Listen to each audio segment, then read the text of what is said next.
창세기 39장 7절에서 10절까지 구약성경 60페이지에 있습니다. 창세기 39장 7절에서 10절까지 말씀 우리 교독해서 함께 봉독하겠습니다. 그 후에 그의 주인의 아내가 요셉에게 눈짓하다가 동침하기를 청하니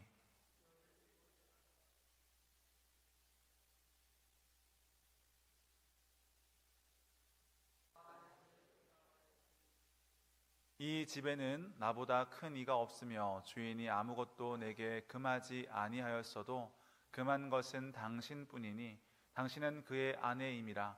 그런즉 내가 어찌 이 큰 악을 행하여 하나님께 죄를 지으리이까. 여인이 날마다 요셉에게 청하였으나 요셉이 듣지 아니하여 동침하지 아니할 뿐더러 함께 있지도 아니하니라. 아멘. 우리 옆에 있는 분들과 한번 인사하겠습니다. 사랑합니다. 축복합니다. 인사하겠습니다. 우리 한 번 더 믿음을 담아서 한번 선포할까요? 하나님께서 집사님을, 권사님을 사랑하십니다. 인사하겠습니다. 하나님께서 집사님을 사랑하십니다. 아멘. 늘 우리를 사랑하시는 그 하나님의 크신 사랑을 확신하며 신뢰하며 살아갈 수 있는 우리 귀한 성도들 될 수 있기를 간절히 소망합니다. 우리가 살아가면서 어쩔 수 없다라는 말을 종종 하곤 합니다. 어떤 상황에서 내가 이러한 선택을 한 것은 어쩔 수 없는 상황이었습니다 라고 말할 때가 있습니다. 하지만 과연 어쩔 수 없는 상황, 정말로 어쩔 수 없는 상황이 과연 존재할까라는 질문을 한번 해보고자 합니다. 왜냐하면 어떤 관점에서 보는가에 따라 모든 상황이 어쩔 수 없는 상황이 되기도 하고 또 어떤 상황도 어쩔 수 없는 상황은 아닐 수 있기 때문입니다.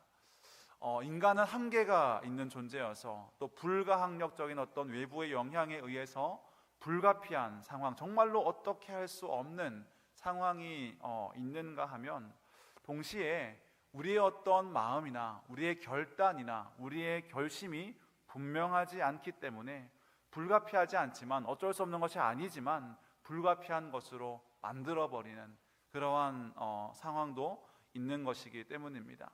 그래서 많은 경우에 우리가 어쩔 수 없었다라고 하는 말은 우리가 어떤 가치를 따라서 어떠한 원칙에 따라서 말하느냐에 따라 타협이 되기도 하고 핑계가 되기도 합니다. 또는 정말로 어쩔 수 없는 일이 되기도 하는 것이죠. 만약에 한번 가정을 해보겠습니다. 제가 다이어트를 위해서 이제 밤 9시가 지나면 아무것도 먹지 않겠다는 약속을 저희 아내와 했다라고 한번 가정을 해본다면 늦은 시간에 오랜만에 친한 친구를 만나게 됐습니다. 그런데 그 친구가 저녁을 먹지 않았다는 거예요. 혼자 밥을 먹게 하는 것이 안 돼서 어쩔 수 없이 친구와 함께 저녁을 먹어줬습니다. 아내에겐 제가 뭐라고 말할까요? 친구가 혼자 밥을 먹게 하는 것이 그렇게 할 수는 없어서 어쩔 수 없이 내가 밥을 먹었다라고 하겠죠. 그런데 이게 진짜로 어쩔 수 없는 일일까라는 겁니다. 친구에게 양해를 구하고 내가 아내와 이런 약속을 했으니 같이 있어줄게, 하지만 혼자 먹으라고 할 수도 있는 일이기 때문에 불가피한 일이 아닙니다. 그런데 어쩔 수 없다라고 말한다면 아내는 이해해 줄 수도 있을 것입니다. 왜냐하면 그 밤 9시 넘어서 먹지 않겠다고 한 그 약속보다 친구를 불편하게 하지 않는 것이 더 큰 가치라면 그렇게 말할 수 있겠죠. 하지만 조금 더 상황을 바꿔볼까요? 밤 9시 이후에 제가 무엇을 먹으면 뭔가 심각한 건강에 문제가 생긴다거나 정말 죽을 수도 있는 위험에 처한다고 한다면, 그래서 친구를 위한 배려보다 제 건강이 더 중요한 상황이라면 어쩔 수 없었다라는 말은 결코 이해할 수 없는, 타협할 수 없는 말이 될 것입니다. 결국 어쩔 수 없다라는 이 말은 그 상황 자체가 가지고 있는 심각성보다 우리가 어떤 원칙을 가지고 있는지, 어떤 가치를 가지고 있고 어떤 우선순위에 따라서 우리가 판단하고 있는지를 보여주는 문제입니다. 그래서 어디에 더 큰 가치와 우선순위를 두는가에 따라서 어떤 일이 불가피한 상황이 될 수도 있고 또 핑계가 될 수도 있는 것이죠. 또 한 번 다른 예를 들어볼까요? 이게 옳고 그름의 문제를 떠나서 1년 내내 한 번도 주일 예배에 빠지지 않는 사람이 있는가 하면 한 달에 한 번은 꼭 어쩔 수 없는 일이 생겨서 빠지는 사람이 있다라고 했을 때 정말로 이 사람보다 훨씬 더 바쁘고 예기치 못한 일들이 많이 일어나서 빠지게 되는 것일까라는 질문입니다. 그렇지 않겠죠. 어디에 우선순위를 두고 어떤 원칙을 가지고 살아가느냐가 그러한 삶의 모습을 결정할 것입니다. 그러면 이런 사람은 우리가 원칙주의자라고 할 수 있을까요? 원칙주의자란 융통성이 없고 자기 고집만 내세우고 사람보다는 법과 규칙이 먼저고 그래서 남의 입장은 전혀 헤아릴 줄 모르는 답답한 사람이라고 말할 수도 있겠습니다. 하지만 이 관점에서 보면 모든 사람은 사실 원칙주의자라고 할 수 있습니다. 왜냐하면 각자가 세운 원칙과 가치에 따라서 결정하기 때문입니다. 어떤 사람에게는 정해진 규칙보다 늘 바뀔 수 있는 그 상황에 더 무게를 두는 사람이 있는가 하면 어떠한 일이 일어나도 절대로 넘어갈 수 없는 선을 그어놓고 그 원칙을 지키기 위해 노력하는 사람이 있는 것이죠. 그래서 우리의 삶에는 어떤 원칙이 있는가 없는가, 어떠한 원칙이 있는가 보다 그 원칙을 세운 가치가 그 사람의 삶과 선택을 결정하는 것입니다. 그 가치는 이런 문제입니다. 예를 들어서 어떤 청년이 정말 좋은 조건으로 원하던 회사에 취직했다고 했을 때 직장 상사가 이렇게 말하는 겁니다. 이건 회사의 관행이니까 어떤 서류를 조작해서 만들어내라고 지시하는 것이죠. 참 어려운 상황입니다. 어렵게 들어간 직장이긴 하지만 양심상 그렇게 할 수는 없어서 오래도록 고민하다가 결국 직장을 그만두게 되는 일이 있다라고 했을 때 그리고 그 일 때문에 꽤 오랫동안 직장이 없어서 고생하는 일이 생길 것입니다.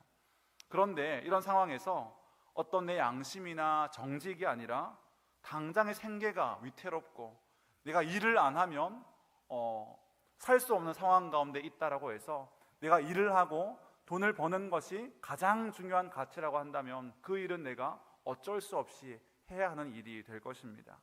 하지만 돈을 버는 것보다 거짓을 행할 수 없다는 개인의 양심에 더 큰 가치를 준다면 직장 상사의 요구를 따르는 것은 어쩔 수 없는 상황이 아니라 타협이 되는 것이죠. 이렇게 우리는 어쩔 수 없다라는 그 말이 정말로 우리가 어쩔 수 없는 상황에 있기 때문이 아니라 우리가 어떠한 가치를 가지고 어떠한 원칙을 지키며 살아가느냐의 문제라고 하는 것입니다. 오늘 본문을 보면 요셉은 이런 어쩔 수 없는 상황 가운데 놓여진 것 같습니다. 보디발이라는 사람의 집에서 노예로 있던 때에 그 주인의 아내가 요셉을 유혹하게 된 것입니다. 이 요셉에 당한 유혹은 어떤 것이었습니까? 나와 동침하자라는 그런 유혹이었습니다. 그래서 많은 경우 이 말씀은 우리가 어떻게 하면 성적인 유혹을 피할 것인가, 성적인 유혹을 이겨내고 극복할 것인가에 대한 설교로 많이 은혜를 받기도 합니다. 하지만 조금 더 깊이 생각해 보면 과연 요셉이 이 상황에서 극복해야 하는 유혹이 단지 성적인 유혹만이었을까라는 것입니다. 과연 요셉이 그 성적인 유혹에서 도망가고 피하고 동침하지 않았기 때문에 하나님이 그를 기뻐했다라고 할 수 있을까를 질문해 봤습니다. 요셉이 당한 유혹은 단순히 그 성적인 것보다 훨씬 더 크고 심각한 것이었다는 것을 보게 됩니다. 왜냐하면 과연 요셉이 보디발의 아내에게 유혹을 느꼈을까라는 사실입니다. 그리고 그 요셉을 유혹했던 사람은 주인이었고 자기는 노예였기 때문에 과연 단순히 어떤 성적인 매력을 느끼고 성적인 유혹 때문에 그 일을 저지를 수 있는가라는 그런 특수한 상황이 있기 때문입니다. 그리고 성적인 유혹이라는 것이 상대방에게 어떠한 매력을 느낄 때 가능한 것인데 별로 관심도 없고 생각도 없는데 유혹한다고 해서 그것이 유혹이 되지는 않기 때문입니다. 만약에 한 번도 담배라는 것을 입에 대본 적이 없는 사람에게 그것을 권한다면 그것은 유혹이 되지 않습니다. 연기가 싫고 그게 어떤 맛인지도 알 수 없기 때문입니다. 하지만 그것을 끊으려고 노력하는 사람에게 그것을 권한다면 큰 유혹이 되겠죠. 이처럼 보디발의 아내는 요셉을 연모하고 그를 좋아했지만 요셉이 보디발의 아내에게 매력을 느끼지 않았다면 그 유혹은 피하고 싶은 상황이지 뭔가 거룩과 성결을 위해서 치열하게 싸워야 하는 상황은 아닌 것이죠. 그래서 요셉이 경험한 갈등과 이 고민은 성적인 유혹보다 훨씬 더 깊고 심각한 문제였습니다. 단순히 하룻밤을 즐기느냐 피하느냐의 문제가 아니라 사느냐 죽느냐, 그가 계속 그 집에서 존재할 수 있는지, 계속해서 삶을 이어나갈 수 있는지에 대한 목숨이 달린, 생존이 달린 문제였다는 것입니다. 지금까지 요셉은 죽을 고비를 넘겨가면서 겨우겨우 노예로서의 삶을 살아가고 있는데 또 위기가 찾아오고 여기서 살아남으려면 어떻게 행동해야 하는가 하는 생존의 유혹이 찾아온 것입니다. 왜냐하면 이 유혹에 대해서 만약 요셉이 오케이 했을 때 그가 현실적인 성공을 목표로 했다면 아마 오케이 했을 것입니다. 그래서 위험하긴 하지만 한미천 잡아서 주인의 아내와 그런 관계를 유지하면서 한미천 잡아서 나도 뭔가를 이룰 수 있는 기회라고 보았을 수도 있습니다. 왜냐하면 요셉은 어차피 노예였고 앞날이 불확실하지만 주인의 아내와 그런 관계를 맺게 된다면 그가 자신을 보호하는 것처럼 이 관계를 보호할 것이기 때문에 훨씬 더 안전하다고 생각했을 것이기 때문입니다. 하지만 만일 요셉이 부인의 요구를 거절하면 더 이상 그는 그 집에서 살 수 없게 되는 것입니다. 집요하게 유혹해서 결국 그 유혹을 받아들이게 되거나 거절하다가 결국 주인의 아내의 미움을 받아서 쫓겨나게 되거나 둘 중 하나인 상황에 요셉은 놓여 있는 것입니다. 과연 그가 거절했을 때 쫓겨나기만 할까요? 주인을 찾아가서 사실 당신의 아내가 저를 유혹했습니다라고 말한다면 그 주인이 과연 노예의 말을 믿을 것인가 라는 겁니다. 죽임을 당하겠죠. 왜냐하면 노예의 말 때문에 아내를 버리는 일은 없기 때문입니다.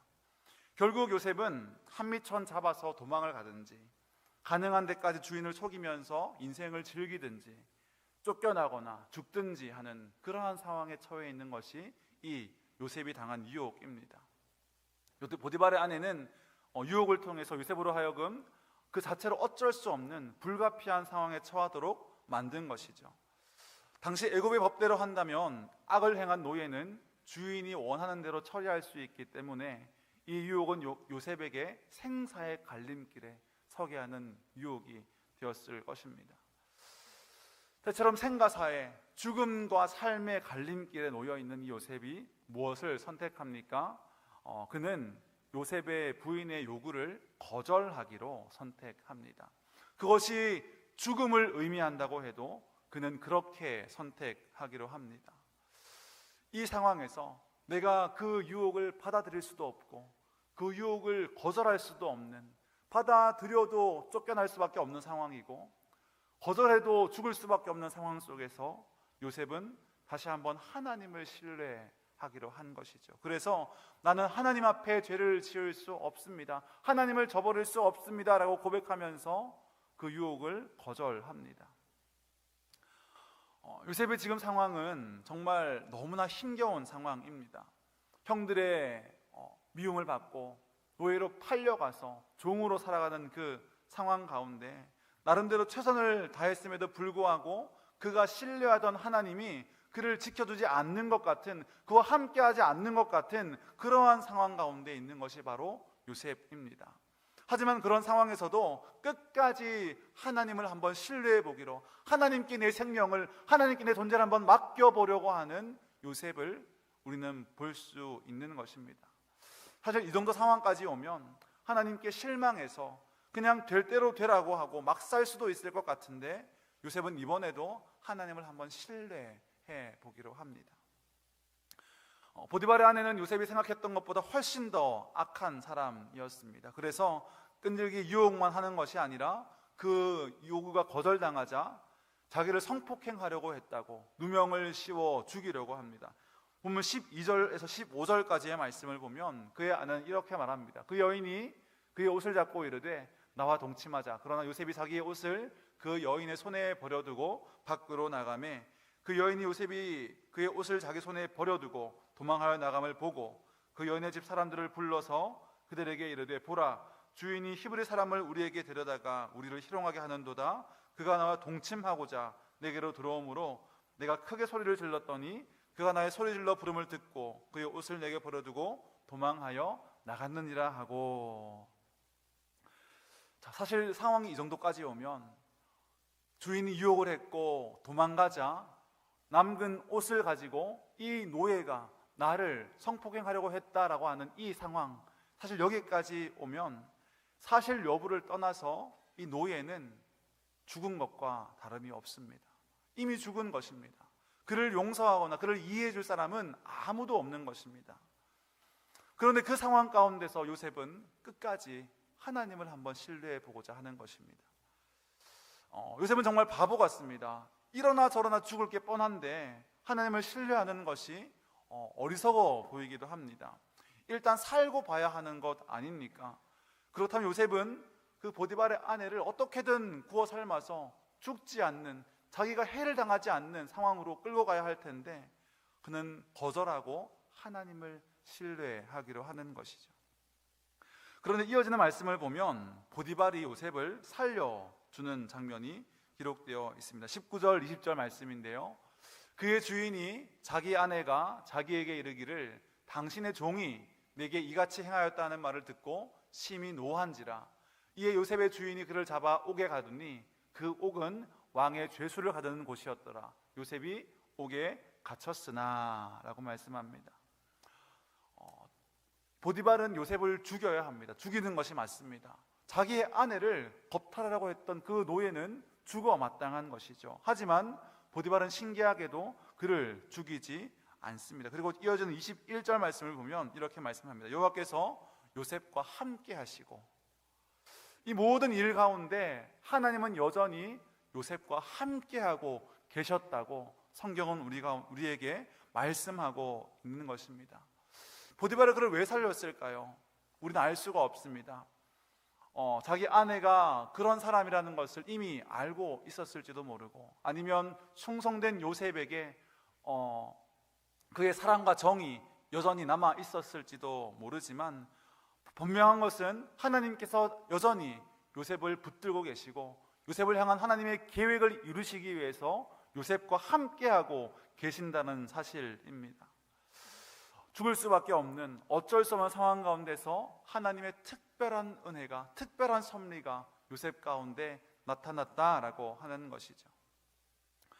주인의 아내가 요셉을 유혹하는 순간, 이제 죽었구나, 이제 다 끝났구나 라는 것을 아마 직감했을 것입니다. 하지만 요셉은 죽지 않고 살아났습니다. 이것이 바로 하나님의 요셉을 향한 섭리이자 은혜이자 계획인 줄로 믿을 수 있기를 간절히 소망합니다. 그가 순결을 지켰기 때문에 그를 살려주는 것이 아닙니다.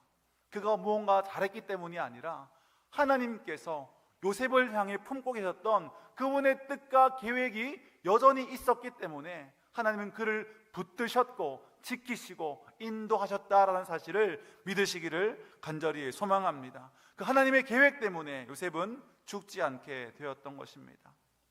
요셉은 그것이 나의 선택이 죽음을 의미한다고 해도 하나님을 신뢰하는 것 외에는 다른 선택이 없었기 때문에 하나님을 신뢰했습니다. 이래도 죽고 저래도 죽는 상황 속에서 그는 하나님의 함께 하심과 하나님의 신실하심을 확신했던 것입니다. 요셉이요, 내가 그의 요구를 수락했을 때 혹은 거절했을 때 이 두 가지를 저울질해보고 무엇이 더 최선인지 아니면 무엇이 더 차악인지를 보고 정한 것이 아니라, 내가 비록 죽는 한이 있다 하더라도 절대로 그렇게 할 수 없다라는 하나님 앞에서의 원칙과 가치를 가지고 선택했던 요셉의 선택이었다라는 사실입니다. 그 사실을 요셉은 내가 어찌 하나님께 죄를 지으리까라고 표현하고 있습니다. 이 말은 생사의 기로에서 극한의 상황 속에서 내가 하나님을 신뢰합니다, 내 모든 것들을 하나님께 맡겨드립니다. 내가 하나님께 내 생명을 맡깁니다라는 고백이 바로 이 고백입니다. 우리는 과연 그렇다면 요셉과 같은 상황에서 이 요셉처럼 선택할 수 있을까요? 정말로 내가 믿음을 지키는 것이, 하나님을 붙잡는 것이 내가 살아간 이 현실의 삶 속에서 정말로 죽음과 같은 어려움을 맞닥뜨리게 하는 분명한 길이라고 한다 할지라도 하나님을 선택하는 것, 하나님께 나의 삶을 맡겨드리는 그 선택을 우리는 어떻게 할 수 있는 것일까요? 요셉이 특별한 사람이라서 그렇겠습니까? 그의 능력이 출중했기 때문에, 그의 의지가 탁월했기 때문에 그렇겠습니까? 그것이 아니라 요셉의 선택은 그가 지금까지 살아왔던 수많은 인생 가운데 마주했던 고민과 두려움 속에서 하나님의 은혜가 나를 향해 있었다라는 그 사실을 기억했기 때문입니다. 아무런 자격이 없는 자에게, 아무런 공로가 없는 자에게 베풀어 주셨던 하나님의 사랑과 신실하심이 있었기 때문에 이번에도, 이 순간에도 하나님 여전히 나에게 은혜를 베푸시는 분이라는 것을 확신하며 그는 하나님께 자기를 맡겨드리기로 결심했던 것입니다. 우리의 삶은 어떠합니까? 우리도 그런 굴곡과 고난을 경험하면서 지금 이 자리까지 오지 않았습니까? 그리고 우리도 할 수 있는 고백은 무엇입니까? 내가 절대로 죄를 짓지 않고, 절대로 넘어지지 않고, 절대로 실수하지 않고 지금까지 살아왔습니다가 아니라 하나님의 은혜가 없었다면, 자격 없는 자에게 주시는 그 하나님의 은혜가 없었다면, 그 일방적인 호의와 사랑이 없었다면 나는 살 수 없었습니다 라고 고백하는 것이 오늘 우리의 고백이지 않습니까? 무엇 하나 제대로 할 수 없는 연약한 인생이 우리들의 인생이라 할지라도, 또 하나님을 신뢰한다고 말하기에는 내 삶에 일어나는 일들이 참 많이 틀어지고 어긋나는 것 같다 할지라도 우리는 결코 하나님을 놓칠 수가 없는 사람들입니다. 왜냐하면 그 하나님을 놓쳐버리면 정말로 우리에게는 아무런 소망이 없기 때문입니다. 오직 그분의 은혜가 우리를 붙잡고 계시기 때문에 우리는 오늘도 내일도 살아갈 수 있음을 믿을 수 있기를, 함께 고백할 수 있기를 간절히 소망합니다. 그렇기 때문에 우리는 하나님을 신뢰한다고 하면서, 하나님이 일단은 제가 그래도 사는 게 먼저라서요, 내 주머니에 돈이 없으면 정말로 힘들어서요, 어떻게든 이건 내가 좀 지켜야 하겠습니다, 하나님도 이해해 주시겠죠 하면서 그렇게 타협하고 그렇게 어쩔 수 없다라고 말하는 것은 은혜가 우리 가운데 작동하지 않는, 하나님의 은혜를 알 수 없는 그러한 삶인 것입니다.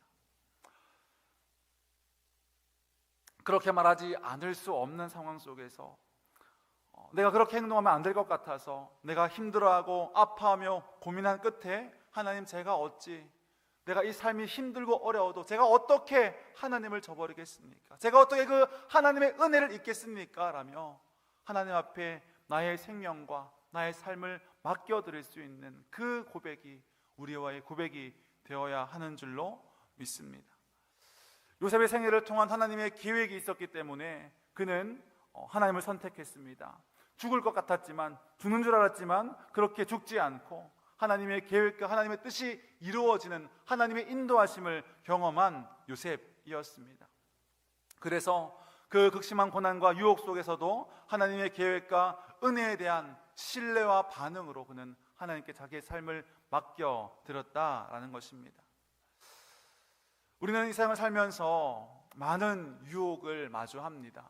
내가 하나님을 믿지만 내가 지금 잠깐 눈 감고 잠깐 모른 척하고 잠깐 무시하면 나에게 많은 유익이 있고 내가 많은 것들을 얻을 수 있고 누릴 수 있고 편하게 살 수 있는 그러한 유혹들이 참 많이 있습니다. 그 앞에서 우리의 의지나 우리의 능력은 신뢰할 수도 없습니다. 하지만 우리는 무엇을 신뢰합니까? 나를 향한 하나님의 계획이 있다는 사실과 그 하나님은 언제나 나를 향해 선하신 하나님이셔서 나를 결코 버리지 아니하시고 끝까지 붙드시는 하나님이심을 신뢰할 때 우리는 그 모든 유혹 앞에서 하나님을 선택할 수 있는 것입니다. 그래서 우리가 살아갈 수 있는 것입니다. 절대로 안 될 것 같은 그 순간에도 하나님을 신뢰하기로 한 사람이 바로 성도의 모습이기 때문입니다. 하나님의 아들 예수 그리스도를 통해서 우리에게 주신 그 놀라운 구원의 선물 때문에, 그 은혜의 확신 때문에 하나님을 신뢰하기로 한 사람들이 바로 저와 여러분임을 믿을 수 있기를 바랍니다. 그래서 우리는 하나님을 신뢰하기로 하고 그 하나님의 신실하심을 붙잡기로 하고 오늘도 내일도 걸어가는 것이죠. 요한복음 말씀에 이렇게 말씀합니다. 하나님이 세상을 사랑하사 독생자를 주셨다. 그 세상에는 나도 포함되어 있죠. 하나님은 우리 한 사람 한 사람을 사랑하셔서 자기 아들을 내어주셨다라고 말씀합니다. 하지만 우리의 삶의 모습은 그 말씀이 우리의 피부에 잘 와닿지 않을 만큼 어려움을 당하기도 하고 힘든 일을 겪기도 합니다. 과연 하나님이 정말로 선하신가? 하나님 정말로 나를 사랑하시는가? 그러한 질문이 우리의 마음속에 일어날 때가 있다라고 하는 것입니다. 주님은 선하시다고 하면서 그 선하심으로 과연 내 삶에 어떤 일을 하고 계시는지 느낄 수 없습니다라고 말하는 때도 있습니다. 나를 사랑하신다고 하면서 왜 이러십니까? 나에게 약속이 있고 나에게 계획이 있다고 말씀하시면서 왜 저를 이러한 상황 가운데 두십니까? 라고 질문할 때도 있습니다. 그렇게 요셉처럼 하나님을 향해 질문하는 우리에게 하나님은 이렇게 말씀하십니다. 내가 너를 사랑한다. 내가 너를 사랑해서 내 하나뿐인 아들을 내가 너를 위해 주었다라고 말씀하십니다. 그래서 로마서 8장 31절과 32절 말씀은 이렇게 말합니다. 함께 읽겠습니다. 그런즉 이 일에 대하여 우리가 무슨 말하리요? 만일 하나님이 우리를 위하시면 누가 우리를 대적하리요? 자기 아들을 아끼지 아니하시고 우리 모든 사람을 위하여 내주신 이가 어찌 그 아들과 함께 모든 것을 우리에게 주시지 아니하겠느냐. 아멘. 자기 아들을 아끼지 아니하시고 우리 모든 사람을 위하여 내어주신 그 하나님이 그 아들과 함께 모든 것을 우리에게 주시지 않겠느냐라고 말씀합니다. 여러분, 얼마나 사랑하면 아들을 내어줄 수 있겠습니까? 무엇을 주면 아들과 바꿀 수 있겠습니까? 아이를 키워보면서 이 말씀이 점점 더 저의 마음 가운데 크게 와닿는 것은 그 어떤 것을 주어도 이 아이와 바꿀 수 없다라는 마음이 제 마음 가운데 가득하기 때문일 것입니다. 그 하나님께서 아들을 내어주시기까지 한 그 하나님께서 우리를 사랑하신다고 말씀하실 때 그 주신 아들 때문에 모든 것이 우리 가운데 주어질 줄로 이루어질 줄로 믿고 그 하나님을 신뢰하는 것이 우리가 하나님의 사랑과 은혜에 반응하는 그러한 모습이라고 말씀합니다. 우리가 하나님을 신뢰할 수 있는 것은 그 아들 때문입니다. 그 아들 때문에 우리가 다시 한번 하나님을 신뢰하게 되는 것입니다. 하나님을 신뢰하기로 우리가 마음을 정했다라는 말은 그래서 단순히 하나님이 다 알아서 하도록 나는 손을 놓겠다라는 그런 의미가 아니라 하나님을 신뢰하기 때문에 내가 이 원칙을 끝까지 붙잡겠습니다. 내가 하나님을 신뢰하기 때문에 세상의 기준과 요구를 따라 살아가는 것이 아니라 하나님 말씀대로 제가 한번 살아보겠습니다라고 고백하는 것입니다.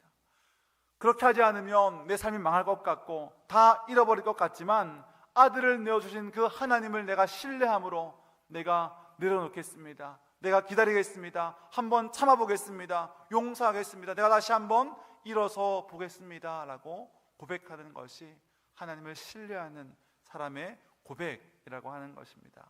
우리 모두가 다 그 하나님의 은혜를, 그 하나님의 신실하심을 한번 신뢰하기로, 믿어보기로 결정하고 다짐하며 주님께서 기뻐하시는 그 믿음의 삶을 계속해서 걸어나갈 수 있는 여러분 될 수 있기를 간절히 소망합니다.